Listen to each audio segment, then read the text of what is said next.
Kayo bang mga military pati police, would you still continue to support a drug addict? Alam ninyo kung mana, pero tanungin mo lang yung Presidential Security Command. Puro military man yan.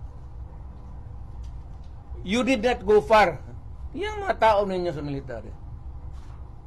Hanggang kailan kayo magsuporta ng drug addict na presidente? Ang tao ngayon wala nang mapuntahan. Kasi kay July ka. Biro mo, there was an order at a certain point yung the other night, dadalhin siya sa correctional institution. Kung natuloy nalagay siya, saan siya magtakbo? Hindi magagalaw itong Supreme Court kasi separation of powers. Lalo na Malacanang kasi tambalos-los bata niya. So itong tao walang matakbuhan. Yan ang sinabi ko.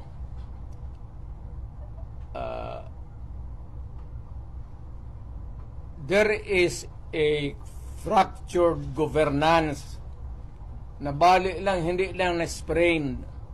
There is a fractured in the governance sa ating Pilipinas ngayon. Walang makakorek niyan. Nobody can correct Marcos. Nobody can correct Romualdez. Nobody can... it's a long process mapapil sa Supreme Court. Unless you dala ka ng kaso doon, matagalan yan. Mga next year pa yan. So if you want a redress of grievance, there is no urgent remedy. So it is only the military who says. Kaya ang sabihin ko, presidente ako, nakita ko ang sitwasyon. Kung gano'n rin ang presidente na in face of so many errors there, nagtupak-tupak na ng hanggang nagkaroon ng breakage, fractured governance. It is only the military who can correct it. Are you saying a military junta can answer? No.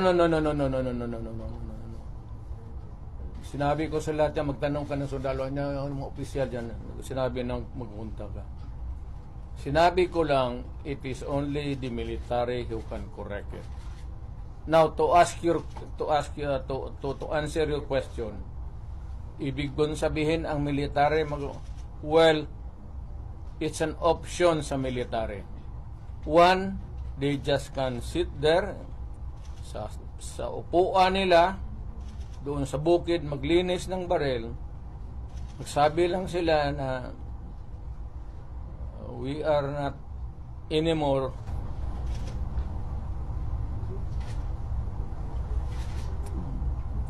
hindi na sila magkudita na magpunta yung tangki digira na.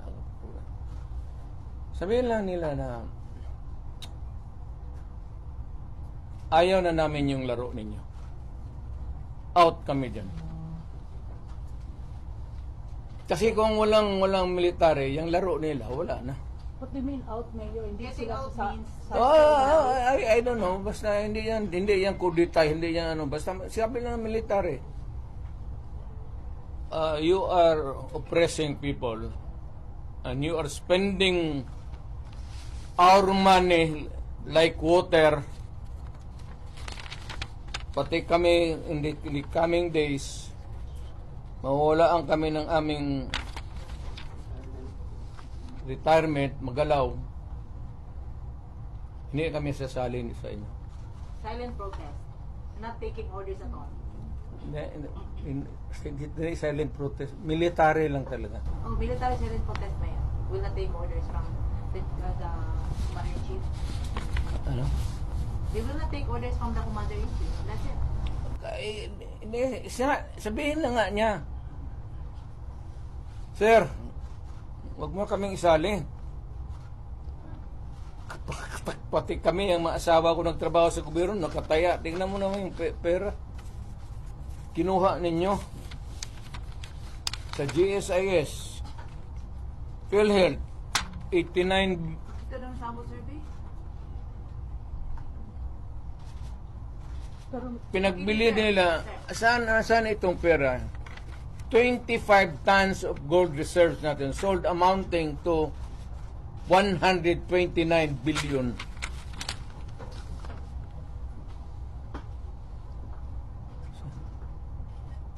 At least sa Congress kung may resolution tapos i-bill that would correspond with it, there's explanation of how the money is going to be spent.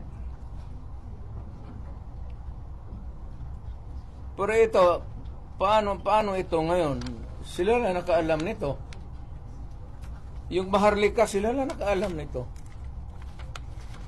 Walang participation ng people dyan, pati ito. So, ganitong 25 tons. Alam ba ng military yan? Hindi sabihin nila, kung wala hindi na kami sasali ng laro ninyo. Pero Mayor, parang play safe naman ang How do military you ngayon. describe the military namin? Do you think si Browner po ay mag-react nito?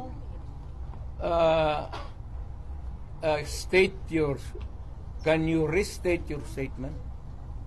Can you expect that Browner will react? When ito, pag nilabas din ito, your question must also correspondingly appear.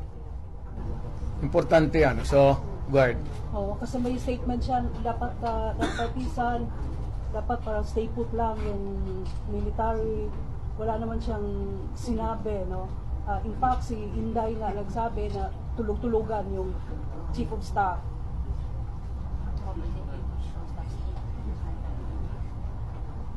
Paano daw makakatulog yung AFP Chief of Staff? Nasa 10 billion yung nawawala. Matagal na siyang natulog.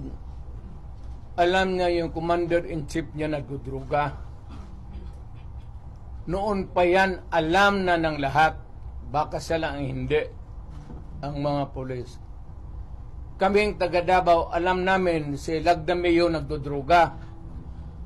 Kasi kasama namin siya palagi dito sa diyan kay Pedro. Kaya yung SIPO ni mag-usap kami, yung SIPO ni Lagdameo magtulo yan. Hindi niya alam nagtulo yung SIPO niya. Minsan gano'n na lang yan.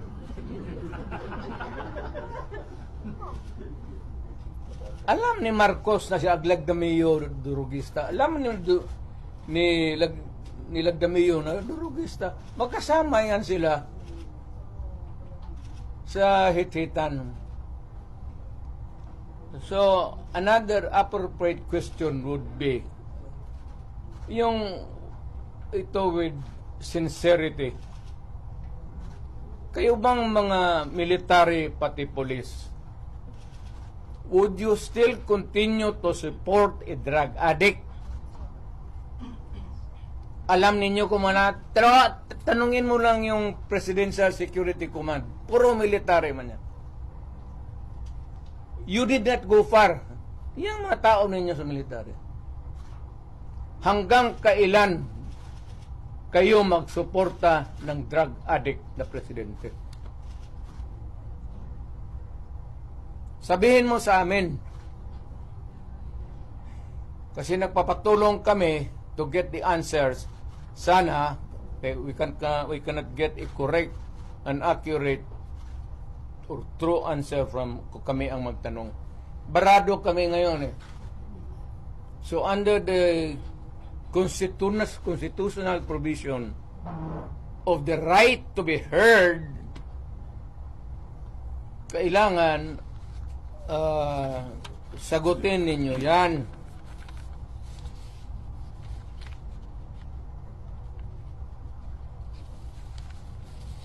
Would it help if one would The right to be heard, the right to be informed. Importante yan.